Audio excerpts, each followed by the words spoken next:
Olá a todos, hoje a gente vai falar sobre justnaturalismo, realismo jurídico e juspositivismo, dando ênfase, obviamente, a um dos teóricos mais famosos aqui, que é o Kelsen, o Hans Kelsen. Então nós vamos tratar aqui das ideias desses autores. Kelsen se destaca como sendo aquele que defende uma ideia juspositivista, em via de deflagrar uma ciência jurídica, certo? Ele foi criticado por algumas críticas me parecem válidas, outras são um pouco exageradas, tem gente que até joga Skinner no meio para criticar o Kelsen, mas, enfim, é uma abordagem mais analítica e pontual das ideias dos autores que a gente vai citar aqui, e não necessariamente uma crítica a eles, tá ok? Essa crítica eu vou deixar para próximos vídeos, senão não vai dar tempo. Eu tenho aqui um artigo muito interessante do Vitor Hugo Castro Onisco, da revista Jurídica. Este artigo se refere a Hans Kelsen e o neopositivismo lógico, que é essa vinculação que ele tinha. Também estou devendo, reconheço, um vídeo sobre o Círculo de Viena, e principalmente a crítica que se faz a esse grupo, que me parece muito salutar. Eu vou fazer isso posteriormente, tá? Outro vídeo em relação a esse assunto. Mas aqui eu vou passar meio por cima, porque é a vinculação do Hans Kelsen e do neopositivismo lógico. E também verificar o aspecto de uma teoria descritiva da ciência do direito. Vocês lembram que eu tinha feito um vídeo sobre Wittgenstein e um outro vídeo sobre a lei de Hume? No caso do Wittgenstein, nos voltando ao primeiro Wittgenstein, porque o meu vídeo sobre o Wittgenstein é exatamente isso, é o Wittgenstein contra Wittgenstein, o mais jovem contra o mais velho. O mais velho, obviamente, claro, mais experiente, acaba por mudar suas opiniões em decorrência de uma perspectiva que se aproxima, de certo modo, do convencionalismo, embora a gente reconheça que haja intérpretes que contestem isso, em relação ao último Wittgenstein. Agora, o primeiro Wittgenstein, ele tem uma posição que favorece, de certo modo, o positivismo lógico, porque ele vai dizer o seguinte: a linguagem ela é composta de proposição, assertiva sobre coisas que podem ser verdadeiras ou podem ser falsas, que está no campo, veja, descritivo, e não normativo. Aí ele diz também, o mundo é composto de fatos, e as coisas são de um certo modo. As proposições, eu estou olhando aqui no meu quadro de ideias do Wittgenstein, que eu tinha feito em relação ao vídeo, está lá no vídeo do Wittgenstein, eu explico mais detalhado lá. Mas enfim, as proposições são imagens de fatos, do mesmo modo que mapas são imagens do mundo. Então qualquer proposição que não retrate fatos é sem sentido, como por exemplo, matar é ruim. Então a linguagem ela é composta de proposições assertivas sobre coisas que podem ser verdadeiras ou falsas. Tá? Então, concluindo o pensamento do primeiro Wittgenstein, minha linguagem é, portanto, limitada às declarações de fatos sobre o mundo. Bom, quando a gente se volta aqui à questão relativa à lei de Hume, é aquilo que eu já enfatizei de forma assim bem drástica, enfática, no vídeo sobre a guilhotina de Hume, que é a afirmação sobre o dever ser com base em afirmações sobre o que é. Isso é, segundo o positivista, impossível de se fazer. E aí eu citei aqui alguns autores que são conhecidos por essa posição, como o von Wright, Ele tem uma posição onde ele assevera, na verdade não é só ele que faz isso, imagino que é um mote mesmo do positivismo, asseverar a diferença de sintaxe e de semântica. Todas elas baseadas na semiótica, tá? Então aqui a gente está se referindo à sintática como combinação de símbolos. Enquanto que a semântica é o componente do sentido da palavra e da interpretação das sentenças e dos enunciados. Então muitas vezes a gente usa de sintática para fazer objeção a respeito de algo, se esquecendo que a validade está não na combinação de símbolos, certo?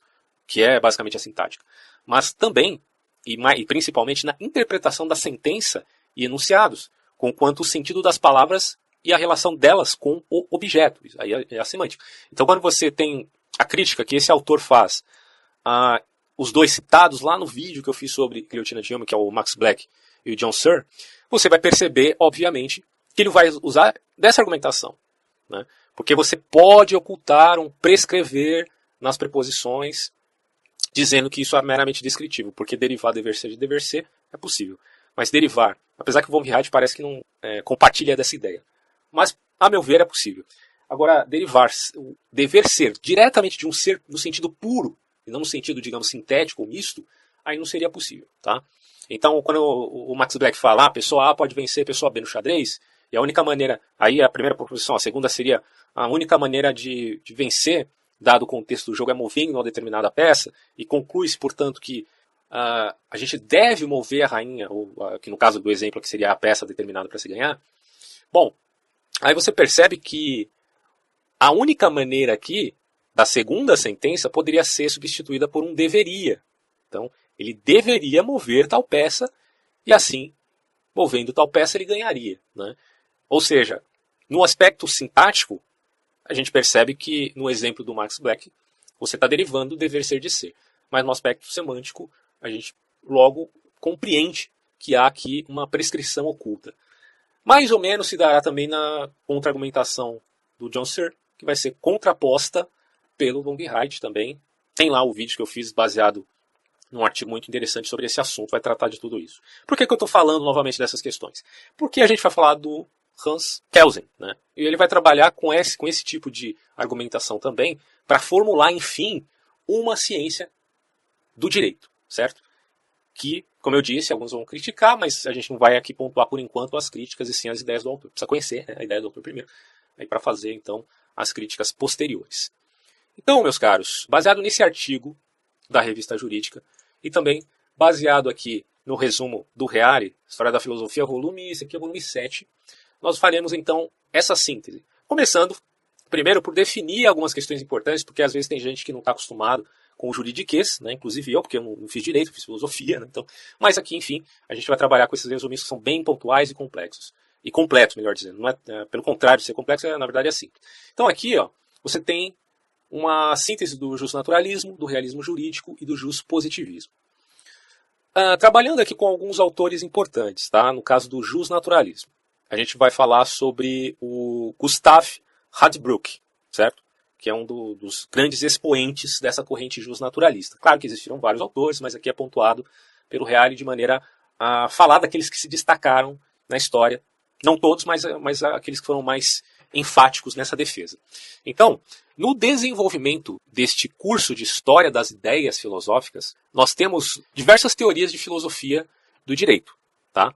Então você tem o justnaturalismo, o positivismo jurídico, o realismo jurídico, que dentre todas se destacam. O justnaturalismo, ele é uma doutrina que desde os tempos antigos, né, quando você pensa, por exemplo, na Antígona de Sófocles, ele permeou toda a tradição ocidental. E eu separei aqui um resuminho sobre a história da Antígona, que eu acho que é válido falar porque tem muita gente que está boiando, mas quem é Antígona e quem é Sófocles? Bom, Antígona é um personagem do Sófocles, tá? Eu vou passar para vocês um resuminho, que é um trabalho que eu tinha feito para a faculdade. Era uma análise a respeito da Antígona de Sófocles, fazendo uma síntese com a filosofia hermenêutica de Paul Ricoeur. Então, é um texto muito longo aqui para ler. Não é tão longo assim, né? São 6 páginas, mas não vai caber nesse vídeo aqui, que tem uma outra ênfase, tá? Então, só falando aqui, basicamente, Sófocles, ele era um dramaturgo, nascido aproximadamente 497 a.C., tá? Da Grécia Antiga. E ele teve diversas obras, dentre as quais a gente pode destacar Ajax, Electra, as Traquínias, dentre outras.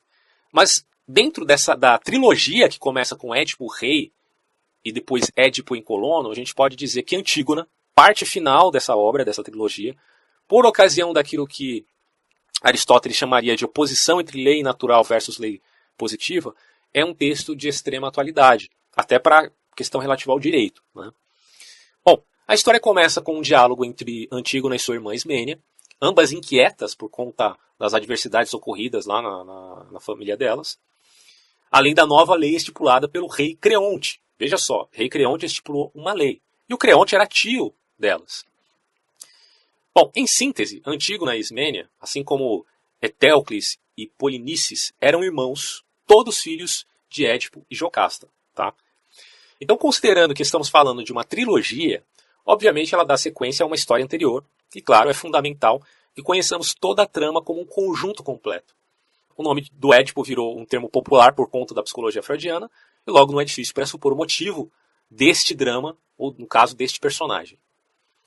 Mas claro que na história do Édipo, a história real do Sófocles, o Édipo se relaciona com a mãe dele naquilo que a gente pode chamar de cilada do destino, né? Porque obviamente ele não queria fazer isso de maneira alguma, mas isso ocorreu sem que ele soubesse. Bom, o Édipo não tinha qualquer intenção de ter relações incestuosas.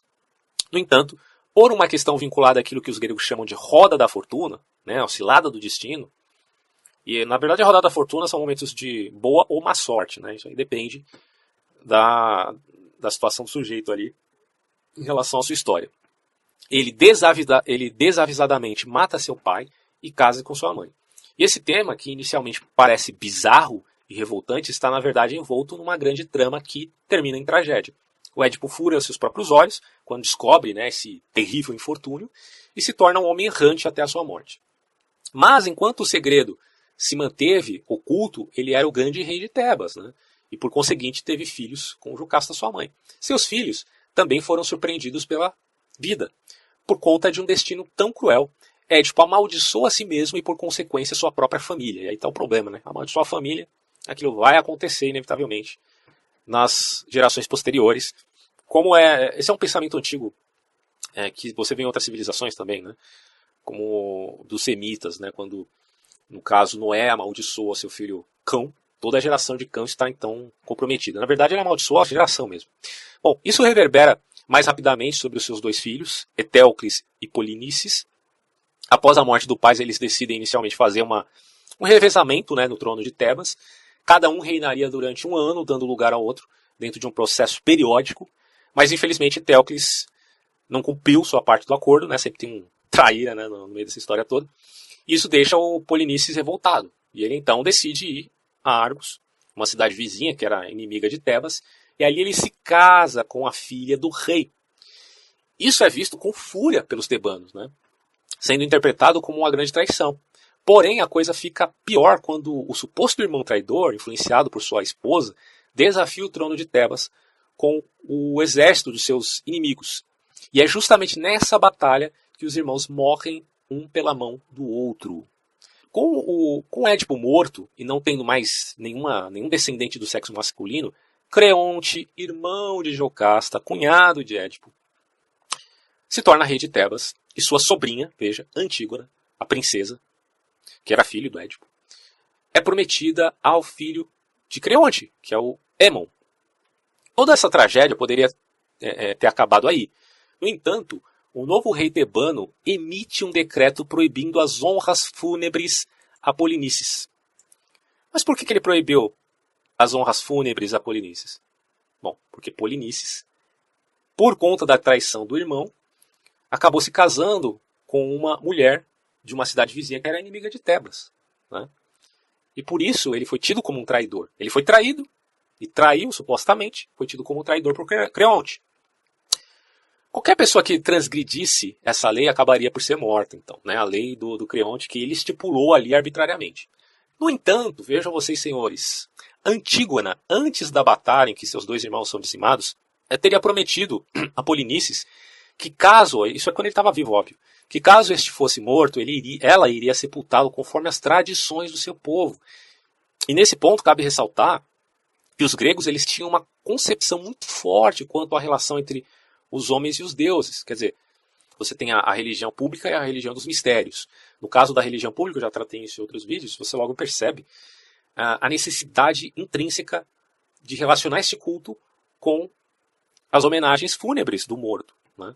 Tanto é verdade que quem, por alguma ocasião, não desse conta do próprio morto, seria tido como quase que um criminoso, ou seja, em relação ao corpo daquele morto que não teve as honras necessárias para o seu descanso eterno. Tá? Bom, segundo essa mentalidade, conforme é demonstrado, inclusive na obra do Fustel de Coulanges, que é a Cidade Antiga, em concordância, duas religiões distintas, que é o culto dos ancestrais, que é o culto dos mortos, e o culto dos deuses olímpicos, um homem morto que não fosse sepultado, inevitavelmente, não chegaria ao Hades. Porquanto, sem o rito do velório, ele não ficaria em paz na vida após a morte, né? Então isso poderia, na verdade, gerar uma espécie de desestruturação do regime correto da relação recíproca entre os humanos para com os deuses. Incitando até mesmo, veja, um problema de ordem cosmológica. Então você está vendo a situação aqui? De um lado você tem a lei natural, de outro lado você tem a lei positiva, pelo rei Creonte. É interessante notarmos uma passagem onde Tiresias, que era um tipo de místico ou profeta, representante da esfera divina, por assim dizer, fala ao rei Creonte a respeito de sua dificuldade em interpretar os significados das fumaças dos sacrifícios de animais, porquanto estes se alimentavam de cadáveres expostos que não tinham recebido, veja, o devido cumprimento de seu velório. É aqui que se instala a grande polêmica dessa história, a disputa entre lei natural e lei positiva. E aqui que eu queria chegar realmente, né? Quando falamos de lei natural, tendo em vista a mentalidade dos antigos gregos, é fundamental que entendamos que ela se baseava nas tradições de cunho religioso e cultural. Na especificidade do drama de Antígona, isso se vincula ao direito de velar seus mortos e de lhes prestar homenagem. Como foi dito acima, essa noção da passagem da vida ao túmulo estava impregnado na perspectiva grega e transgredi-la traria severas consequências de ordem objetiva e cosmológica. E aí tem uma passagem que eu citei aqui, vou pular porque senão vai tomar muito vídeo, né? Bom, dito isso, podemos entender a lei natural como normas de conduta impostas também pelos deuses e manes, tá? Você pode tomar aqui os manes como os ancestrais, que foram tidos por alguns posteriormente como deuses também. Em aspecto de fé tradicional. Então, no que se refere à lei positiva, esta se vincularia a um efetivo decreto. Ou seja, imposta a um determinado lugar, no caso aqui a cidade. Em um exercício de empatia, a gente pode avaliar com certeza que na perspectiva de Creonte, toda e qualquer lei de um soberano se vinculava intrinsecamente a uma questão emergencial de sobrevivência da polis, onde sentimentos religiosos e de parentescos eram secundários. E essa tensão que Hegel posteriormente chamará de interesse familiar, né, melhor dizendo, se opondo à percepção da prosperidade comunitária, embora alguns exegetas contestem, é de certo modo o grande tema da obra de Sófocles, principalmente se aplicado à contemporaneidade. Vou parar por aqui, tá? Numa outra ocasião eu posso fazer uma síntese desse trabalho a respeito de Antígona num vídeo, porque ficou bem interessante, né, as conclusões, mas eu vou parar por aqui nesta parte, a gente vai voltar ao Reale, já entendendo agora, né, qual é a polêmica de Antígona de Sófocles. Então vamos lá. Para o justnaturalismo, veja, uma lei só é válida se for justa. Então, Creonte teria problemas aqui com os justnaturalistas. Porque uma lei, ela só é válida se for, veja, justa. Se não for justa, você ignora. Ou deve ser ignorada. Em sua filosofia do direito, de 1932, Handbrooke escreve: quando uma lei nega conscientemente a vontade de justiça, por exemplo, concedendo arbitrariamente ou rejeitando os direitos do homem, falta-lhe validade, como no caso de Antígona, que não teve o direito de sepultar o irmão. E ela se rebelou, e eu não vou contar o final para vocês da Antígona, vocês podem ler isso daí na obra do Sófocles, né? Inclusive deve ter na internet, é só baixar e ler. Bom, os juristas também devem encontrar coragem para rejeitar-lhe o caráter jurídico. E ainda, pode haver leis tão injustas e danosas socialmente que é preciso rejeitar-lhes o caráter jurídico, já que existem princípios jurídicos fundamentais mais fortes do que toda a normatividade jurídica, a tal ponto de que uma lei que os contradiga carece de validade. Você vê que o Radbruch, ele viveu na época da Alemanha nazista, né? 1932, né? Então, ele teve problemas, inclusive, com o regime do Hitler. Bom, em suma, Radbruch, onde diz, né, onde a justiça não é sequer perseguida e onde a igualdade que constitui o núcleo da justiça é conscientemente negada pelas normas do direito positivo, a lei não apenas é direito injusto, que parece até ser uma contradição, direito injusto, bom, enfim, mas é o que acaba acontecendo na realidade, mas em geral também carece de juridicidade, né? Isso aqui é puramente a essência do justnaturalismo. Por quê? Diante dessas expressões, o Radbruch, como também diante do comportamento de Antígona, todos aprovam as intenções elevadas e humanitárias do justnaturalismo e das leis que os deuses puseram no coração do homem, a lei natural. Mas como se poderá responder ao pedido de explicitar, enumerar e fundamentar uma vez por todas essa lei posta pelos deuses no coração do homem? Eis aí um problema, porque cabe perguntar, já que essa lei foi colocada no coração de todos os homens, o que é, afinal de contas, a justiça? Essa é a grande pergunta. Bom, haverá critério absoluto que nos permita estabelecer de modo definitivo e universal, porque tem que ser universal, né? Não pode ser geral. Afinal, o que é justo e o que é injusto? Bom, esse, como você já poderia imaginar, é o grande problema de fundo do justnaturalismo e, ao mesmo tempo, segundo Reale, aqui é a própria cruz, né, do justnaturalismo. É uma questão, bom, polêmica, que muitos outros autores e uma pilhagem de livros foram escritos para justificar o justnaturalismo, e é uma defesa. Mas, no final das contas, a gente sabe que, objetivamente falando, não foi definido para todos os humanos o que de fato é, digamos, justiça. E, enquanto isso não for definido universalmente falando, nós teremos um grande problema. Há de se notar, por exemplo, né, a questão dos direitos humanos, que é a tentativa de universalizar esses direitos para todas as criaturas terrestres que são racionais, porque há também uma conotação em termos biológicos aí, né, de seres que evoluíram, mas que têm seus direitos por serem racionais, mas que também acaba gerando ambiguidades de acordo com a cultura e a localidade de uma população. Então isso acaba não resolvendo o problema. Os direitos humanos não resolvem o problema porque também existe ambiguidade lá dentro, embora alguns critérios são valiosos e importantes para nós hoje. Mas como a gente diria que seria importante em determinada época que tivesse outros critérios? Isso gera uma grande problemática. E é o que vai ser tratado, primeiro, pelo realismo jurídico e depois pelo justpositivismo. Bom, no realismo jurídico, nós temos aqui um autor chamado Friedrich Karl von Savigny. Ele é famoso, né, porque foi um dos maiores defensores dessa perspectiva, que é resumida da seguinte forma. Para o realismo jurídico, o direito ele não se fundamenta em um ideal de justiça e nem se funde com os ordenamentos jurídicos constituídos. Tá? Muito pelo contrário.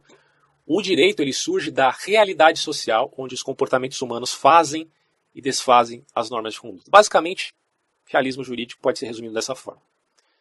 Surge da realidade social, onde os comportamentos humanos fazem e desfazem as normas de conduta, de acordo com determinada contingencialidade.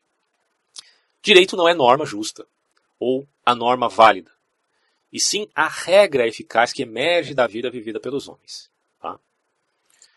Bom, integram essa corrente de pensamento esse autor que eu mencionei, que é o Friedrich Karl von Savigny, também o seu discípulo aqui, chamado George Purta, que nasceu é na mesma, basicamente, mais jovem, obviamente, que o Savigny.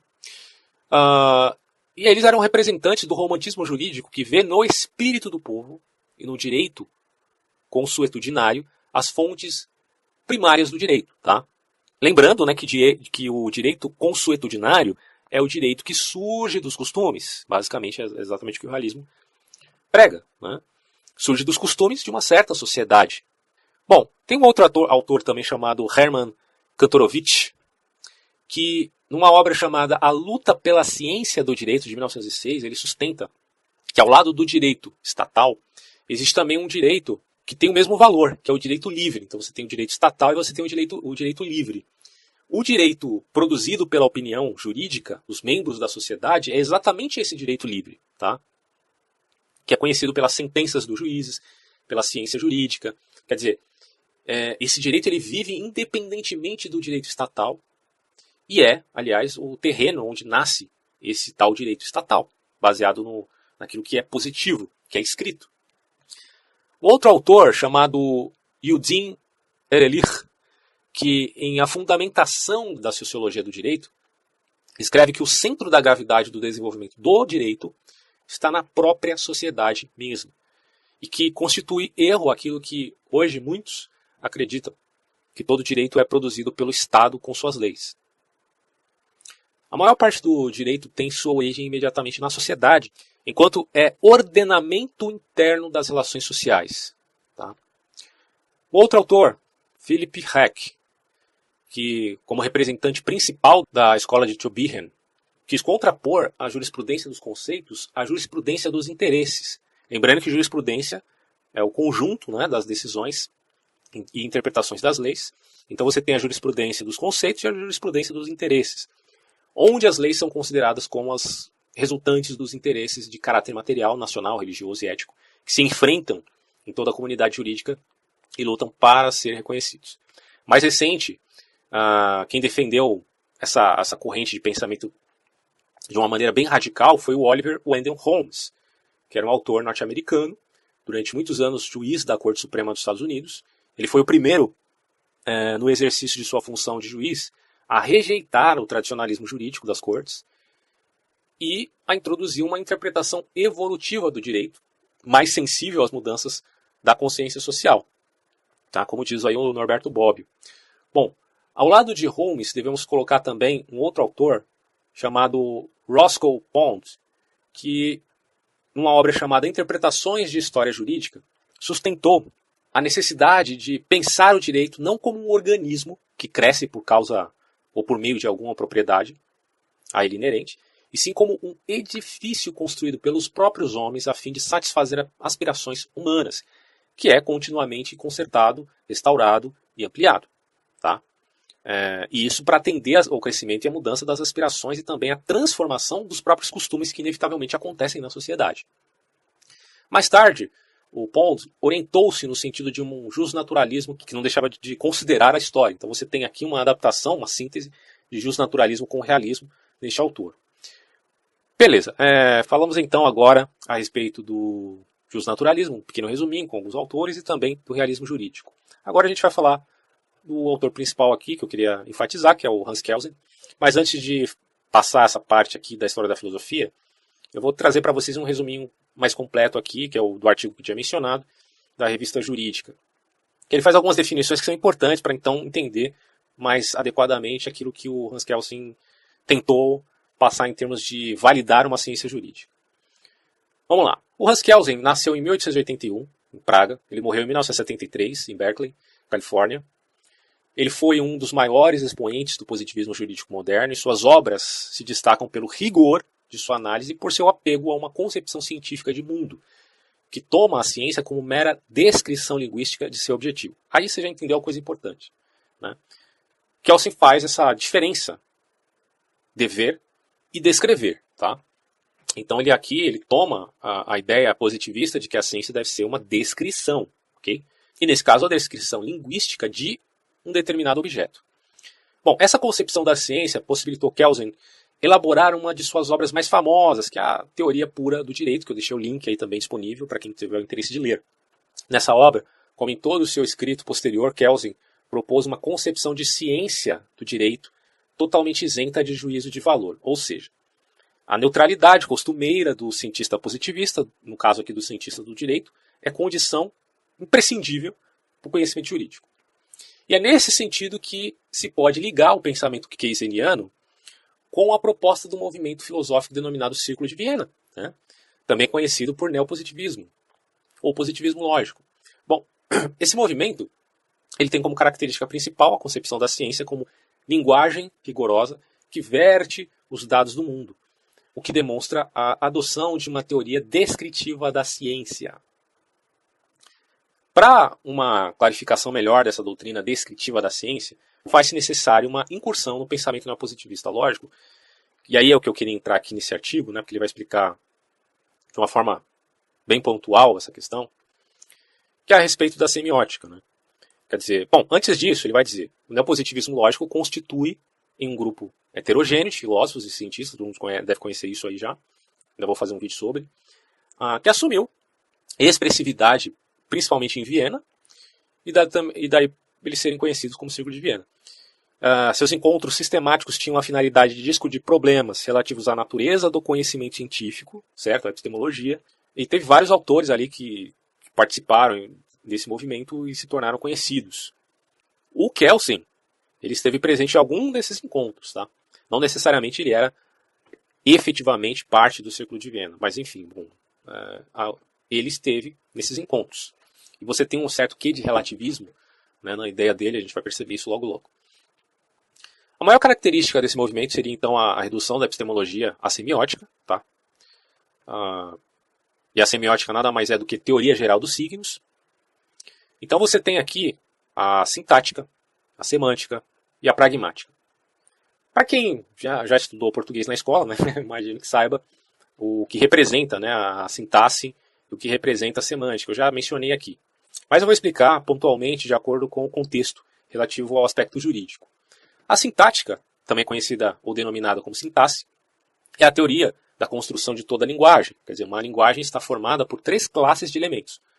Primeiro, um conjunto de signos primitivos, que são as entidades arbitrárias significativas de uma linguagem dada e que não requerem ser definidas explicitamente mediante outros signos da mesma linguagem. Segundo, um grupo de regras de formação. Quer dizer, as palavras de um idioma devem combinar segundo certas regras, óbvio, que determinam o que deverá ser considerado como expressão bem formada dessa linguagem, até para você passar no concurso, né, quando você for fazer uma prova de português. E um grupo de regras de derivação, que são as regras que permitem transformar uma expressão em outra, ou obter novas expressões a partir de outras que se tomam como ponto de partida. Por exemplo, ele fala aqui, né? O Roberto bebe uma garrafa de vinho. Você pode obter daí uma outra forma. Uma garrafa de vinho é bebida por Roberto. Né? Então você tem aqui da voz ativa para a voz passiva, né, do sujeito. Portanto, uma linguagem é bem construída sintaticamente se estiver conforme as regras de formação e de derivação. Já a semântica ela tem como preocupação central o problema da verdade dos enunciados, como eu tinha explicado antes do posicionamento dos positivistas, vide o Vihite. Segundo os neopositivistas, a validade sintática, ainda que permita o sentido, não chega a garantir o conteúdo de verdade do enunciado. Ponto. Nesse sentido, os enunciados inverificáveis não poderão integrar o discurso científico. Bom, ele vai trazer aqui algumas explicações. Ele vai dizer, este há de abranger única e exclusivamente enunciados verdadeiros, assim considerados por serem possíveis de comprovação efetiva, e a afirmação que foi feita está de acordo com a denominada semântica da verdade, elaborada pelo famoso Frege, né, o matemático e lógico Frege, e que foi cultivada pelo neopositivista também. Bom, aí ele vai passar aqui algumas informações, que eu não vou colocar aqui, senão vai ficar muito grande o vídeo.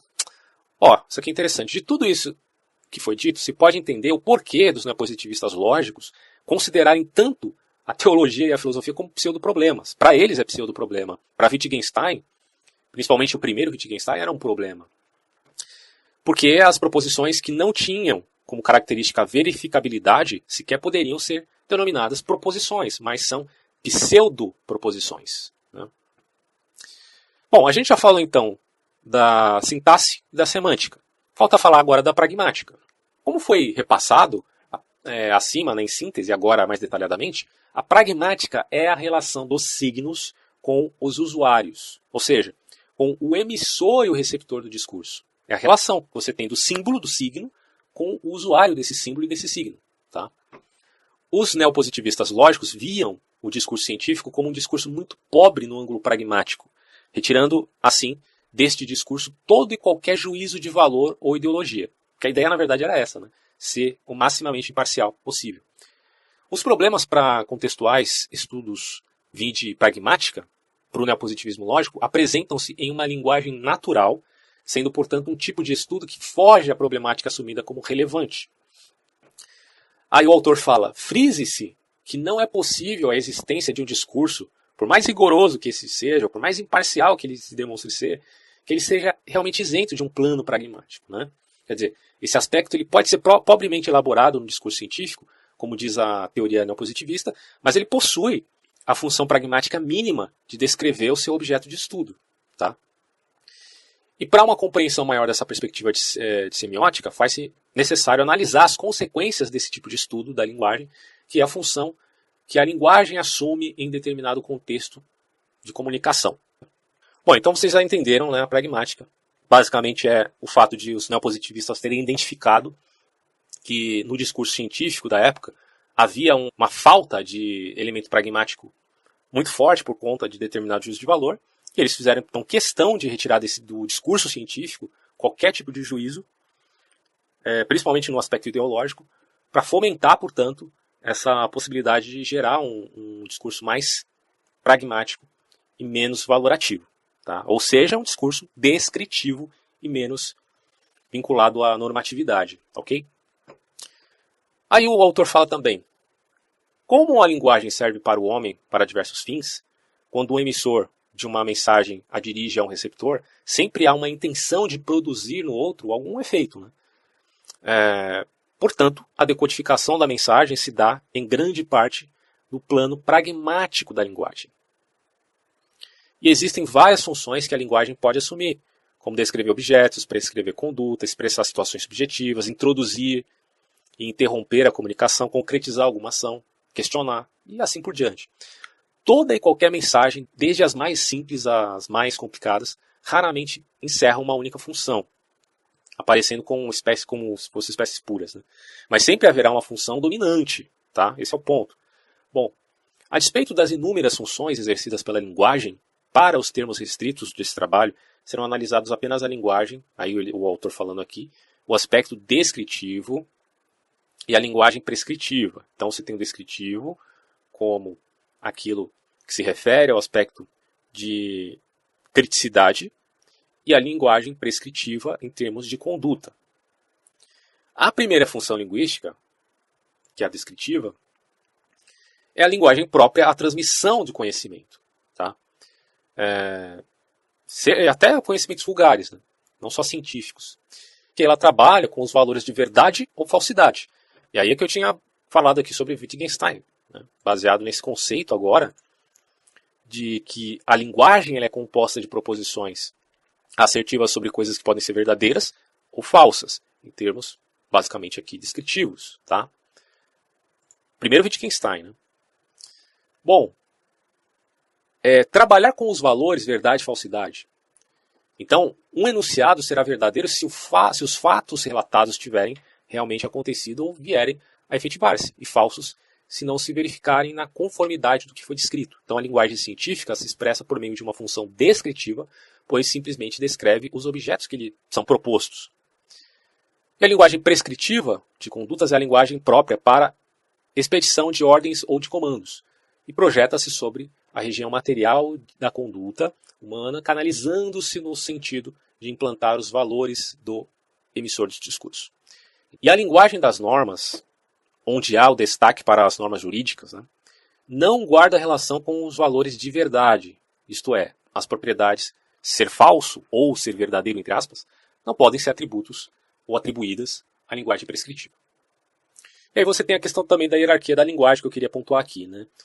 Esse enfoque ele deixa claro a opção do Kelsen, em questão de hierarquia, essencialmente de todas as suas obras também, em distinguir o discurso do direito positivo do discurso da ciência do direito, né, que ele propõe. Então, quando se fala de hierarquia de linguagem, você tem a seguinte premissa: onde houver uma linguagem, sempre vai existir a possibilidade de se falar a respeito dela. Tá? Então, pode-se dizer que existem níveis de linguagem, de tal modo que aquela em que se fala é chamada de linguagem objeto, e ao passo que a empregada para falar da linguagem objeto denomina-se metalinguagem. Tá? Metalinguagem nada mais é que uma linguagem que fala a respeito da linguagem, no caso, uma linguagem objeto. Só que ser metalinguagem é uma posição relativa, né? Porque por exemplo, né, ele fala aqui, a linguagem L1, utilizada para analisar a linguagem L0, surge aqui como metalinguagem, beleza? Ok. Mas pode constituir-se linguagem objeto de outra linguagem que é a L2, e dela se ocupa. Então, a L1 é metalinguagem da L0, que é uma linguagem objeto. Só que a L1, que é metalinguagem da linguagem objeto L0, também é linguagem objeto, só que da L2. No entanto, existem linguagens que sempre são de objeto e, portanto, devem ter uma metalinguagem. Só que essa metalinguagem sempre pode ter uma metalinguagem, e isso pode gerar até um retrocesso infinito, digamos assim. E aí o Kelsen ele vai se utilizar mediante essa afirmação, dizendo que o direito positivo é objeto de estudo da ciência do direito, que é o que ele está propondo, denominando o discurso daquele de norma jurídica e o discurso do jurista de proposição jurídica. Então, portanto, a proposição jurídica é a metalinguagem que fala sobre a norma jurídica, que é a linguagem objeto. Em síntese, ele está dizendo que para a teoria descritiva da ciência, o conhecimento ele tem como pressuposto de existência real a linguagem, certo? Que é a capacidade do ser humano para comunicar-se através de um sistema institucional de signos, que é a língua. E sem a linguagem não seria possível o conhecimento, porque tudo ficaria no plano meramente do psíquico e do físico. O próprio, ele cita aqui um autor, se não me engano é um brasileiro, o Lourival Villanova, que ele diz que o conhecimento ocorre num universo de linguagem e dentro de uma comunidade do discurso.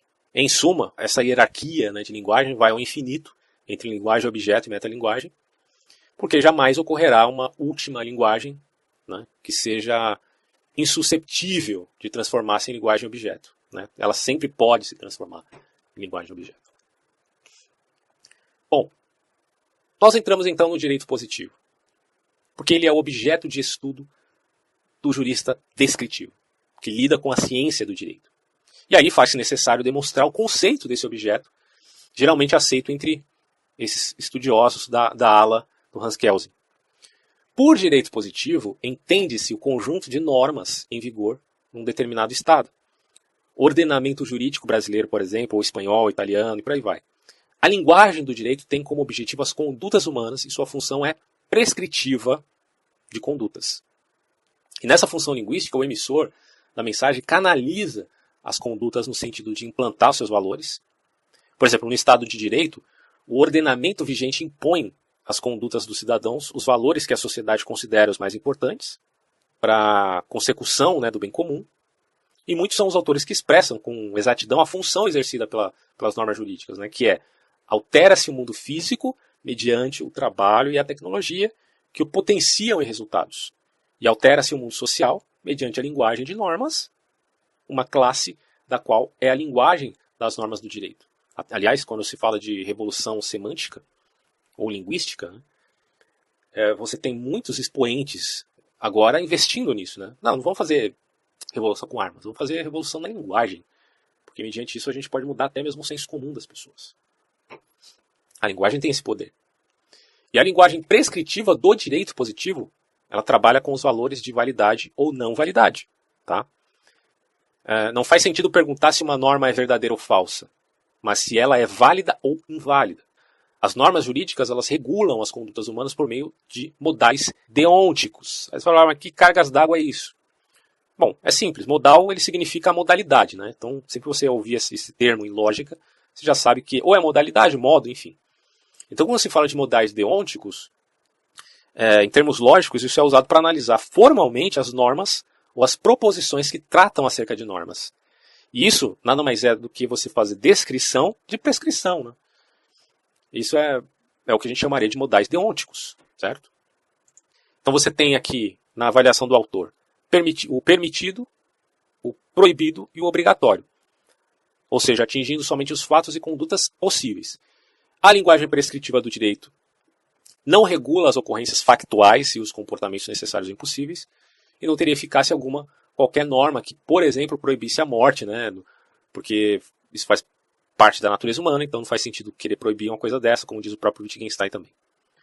Bom, agora nos voltando então à questão da crítica que o Kelsen, ou digamos assim, a ciência do direito fará às outras tendências jurídicas, como o justnaturalismo e como o realismo jurídico, ele vai dizer, bom, o justnaturalismo, por um lado, ele pode asseverar a respeito de uma certa validade universal quanto a algum direito ou alguma lei, né?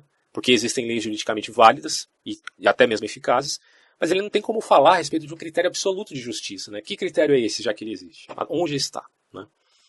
O realismo, porém, por outro lado, ele reduz a validade à eficácia. Mas não é difícil perceber o fato de que a eficácia nem sempre é acompanhada da necessidade de uma validade. Então, essas duas grandes correntes se contrapõem ao positivismo jurídico, que tenta manter distinta a justiça e a validade e a eficácia do direito. Então essa é a posição do Hans Kelsen, porque ele se orienta para o estudo científico do direito positivo. E esse direito positivo sustenta que a justiça das normas se reduz ao fato de que elas são fixadas por quem tem força para fazê-las respeitar. Como diria o Hobbes, né? E governado por quem? Por quem detém a força. Portanto, para o positivista, o príncipe é o criador da justiça. Só que o Kelsen, aí ele está fazendo uma crítica ao próprio positivismo, né? Porque o Kelsen, ao contrário, afirma que o que constitui o direito é sua validade jurídica. E nada mais. E acrescenta que a norma jurídica é diferente de outras normas, ela se qualifica por sua coatividade, mas não sustenta de modo nenhum que o direito válido seja também o direito justo. Ele faz essa diferença. Para ele, o problema da justiça é um problema ético, enquanto que o problema jurídico é um problema de validade das normas, certo? Primeiro, se a autoridade que emanou esta ou aquela norma tinha ou não o poder legítimo para fazê-lo. Segundo, se a norma não foi anulada. E terceiro, se é ou não compatível com outras normas do sistema jurídico. Bom, juntamente com Max Weber e com os neocantianos e com os neopositivistas vienenses, o Kelsen distingue entre juízo de fato e juízo de valor. Aliás, estou devendo um vídeo aqui sobre Max Weber, né? Ainda vou fazer, além dos positivistas. E ele afirma, né, o próprio Kelsen, que teve essas influências, né, tanto com os neocantianos quanto com os positivistas, dizendo: a ciência não está em condição de pronunciar juízo de valor e, portanto, não está autorizada a isso. O que também, que é óbvio, não tem, segundo ele, não tem como derivar dever ser de ser. O que também se aplica à ciência do direito. Ainda que esta seja considerada como uma ciência dos valores, tá, em termos de modal deôntico, a exemplo de toda a ciência dos valores, ela consiste no conhecimento dos valores, mas não pode produzir esses valores, tá? Ela não está dizendo o que deve ser feito, o que deve ser. Se o conhecimento não pode criar os valores, diz aqui o Reale, então a função do estudioso do direito não é a de fundamentar um ideal de justiça. Como podemos ler em A Doutrina Pura do Direito, e a Doutrina Pura do Direito é a teoria que, segundo Kelsen, pretende conhecer exclusivamente e unicamente seu objeto de estudo. Na verdade, esse é o mote da ciência do direito, porque ela quer perguntar o que é e como é o direito, e não o que deve ser ou como se deve produzir o direito. Aí está a diferença. Ela está perguntando o que é, no sentido de descrevê-lo, certo? E não de fazer, veja, como a gente tinha já falado anteriormente, juízos de valores, mas dentro de uma linguagem pragmática, descrever esse processo. É a ciência do direito, não política do direito e nem ideologia do direito. Bom, assim, a primeira proposta do Kelsen é delimitar o direito em relação ao valor de justiça. Isso não significa eliminar a consideração ética do direito, tá? Isso é outra coisa. Significa, na verdade, que a avaliação ética das normas jurídicas não é função da ciência jurídica, é de outra coisa. A ciência jurídica tem uma função específica, lidar com seu objeto de estudo em um ponto de vista descritivo. O teórico do direito propõe-se a procurar resolver problemas relativos à natureza e à função do direito. O Kelsen, portanto, parte da distinção kantiana entre ser e dever ser, fato, valor.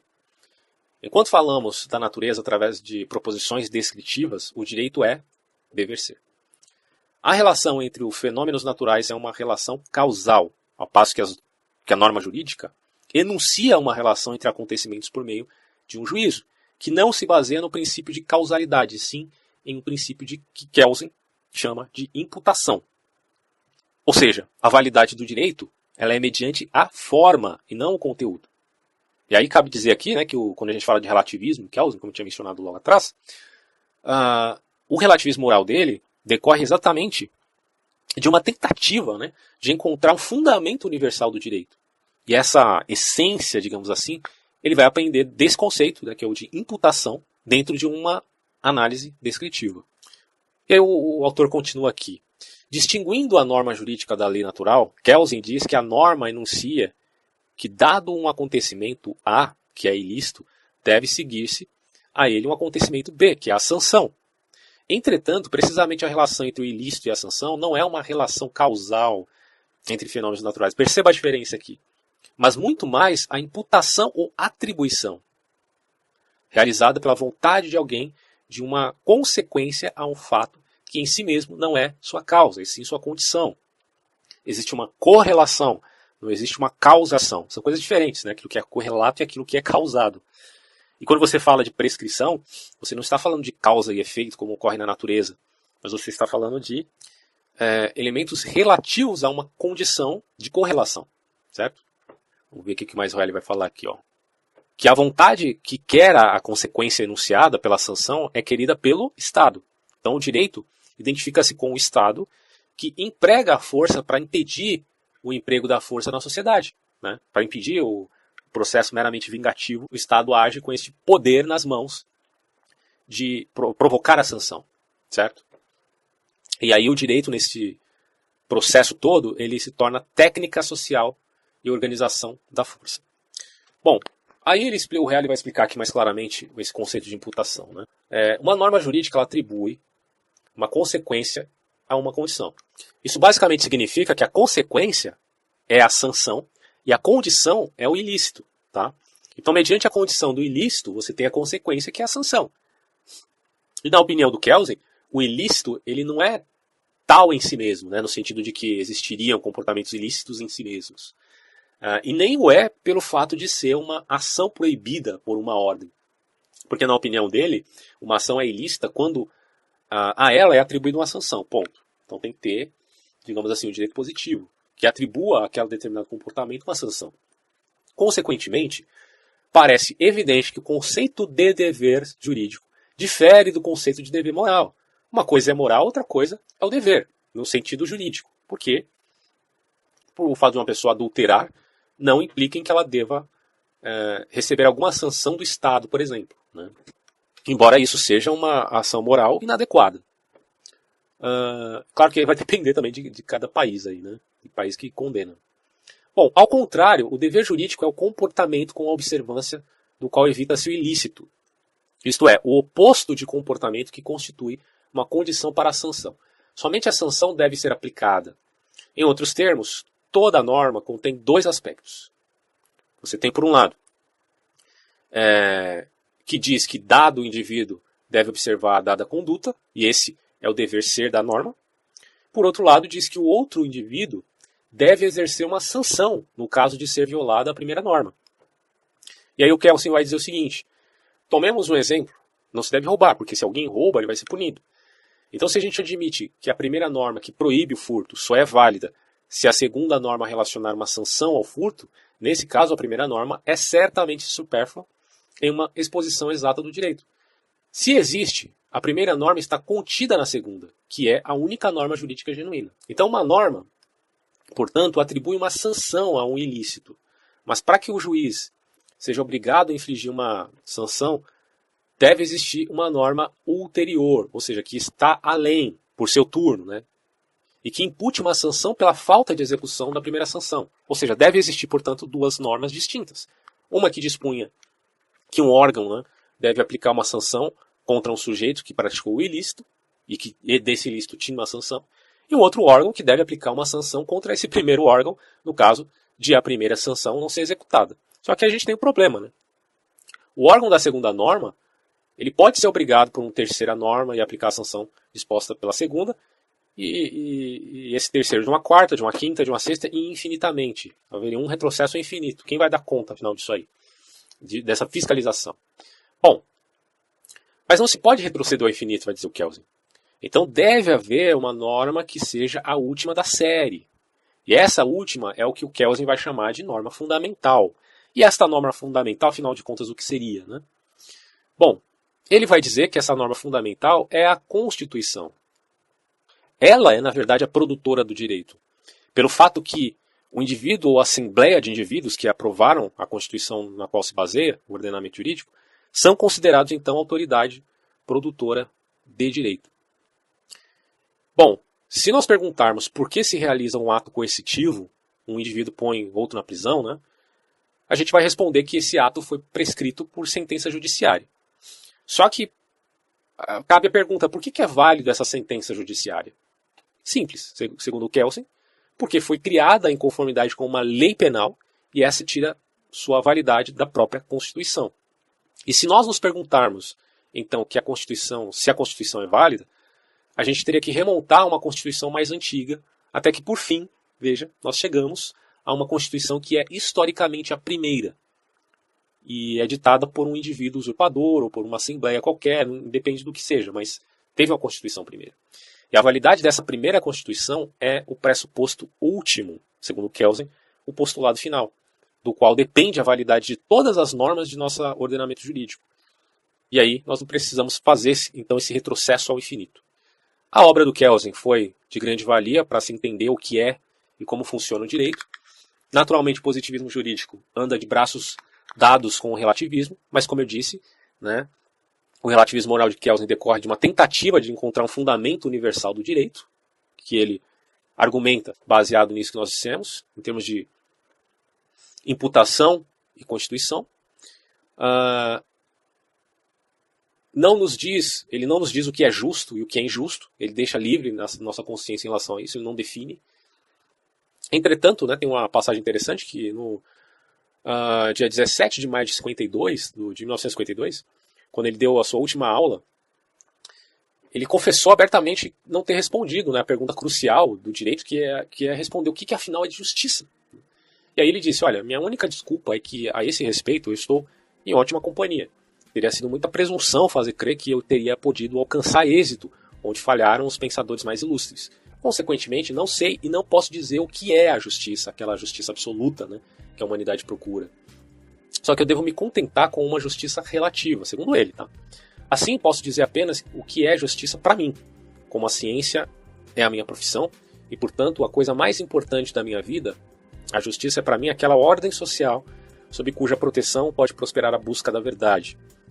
Minha justiça, portanto, é a justiça da liberdade, da democracia e, em suma, a justiça da tolerância. É meio demagógico, mas tudo bem. Na Itália, colocam-se nas pegadas de Kelsen os argumentos trabalhados por Norberto Bobbio e outros autores como Umberto Scarpelli, nascido em 1924. Bom, galera, é isso aí. Vou finalizar por aqui. O tema é bem complexo, né? Eu só quis dar uma introdução e pontuar alguns conceitos importantes para a formulação da ciência do direito de Hans Kelsen. Grande abraço, até o próximo vídeo. Tchau.